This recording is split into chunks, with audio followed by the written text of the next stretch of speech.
پیارے ناظرین کرام السلام علیکم۔ اس ویڈیو میں ہم جانیں گے کہ 15 اگست کو یوم آزادی منانا اسلام میں جائز ہے کہ نہیں، اور وندے ماترم گیت گانا کیسا ہے، اسلام اس کی اجازت دیتی ہے کہ نہیں۔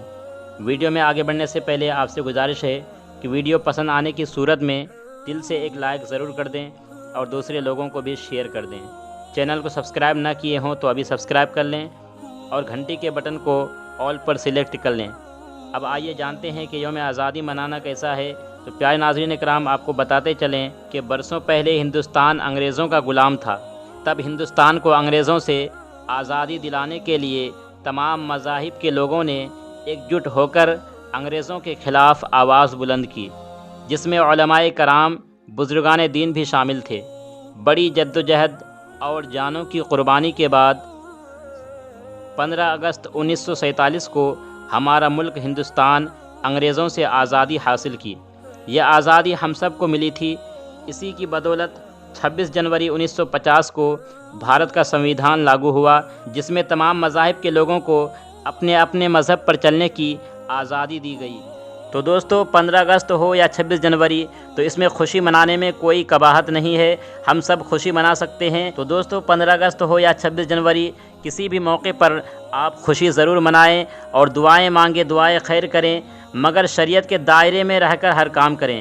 اسلام میں ڈانس کرنا یا گانا گانا یا طرح طرح کے فنکشن جو ہوتے ہیں، جو جائز نہیں ہے، اس سے خود بھی بچیں اور اپنے بچوں کو بھی بچائیں۔ اور وندے ماترم گیت گانا کیسا ہے؟ تو دوستو، وندے ماترم کا مطلب ہوتا ہے اے دھرتی ماں میں تیری پوجا کرتی ہوں، اور اسلام میں اللہ کے سوا ہم کسی کو نہیں پوج سکتے، کسی کی عبادت نہیں کر سکتے، نہ کسی کی عبادت کرنے کا زبان سے اقرار کر سکتے ہیں۔ ہمارا ایمان کا کلمہ ہے لا الہ الا اللہ، یعنی اللہ کے سوا کوئی معبود نہیں۔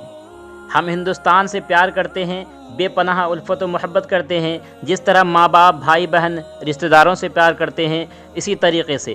اس لیے آپ سے گزارش ہے کہ خوشی منائیں، دعائیں خیر کریں، مٹھائیاں بانٹیں، لیکن شریعت میں جو جائز نہیں اسے اپنی آخرت کی بھلائی کے لیے چھوڑ دیں اور اپنے بچوں کو بھی بچائیں اور خود بھی بچیں، اس لیے کہ جو اسلام میں جائز نہیں ان کاموں کو کرنے سے آپ کا ایمان خراب ہوگا، اور ایمان خراب ہوگا تو آپ کی آخرت بھی خراب ہو سکتی ہے۔ ہندوستان کی آزادی ہم سب کی آزادی ہے اور ہم سب کو اس پر بے پناہ خوشی ہے، اس لیے کہ رسول اللہ صلی اللہ تعالیٰ علیہ وسلم نے بھی آزادی پر خوشی منانے کا حکم فرمایا، مگر شریعت کے دائرے میں رہ کر منانا ہے۔ ویڈیو کیسی لگی کمنٹ باکس میں اپنی رائے دے کر شکریہ کا موقع ضرور دیں۔ السلام علیکم ورحمۃ اللہ وبرکاتہ۔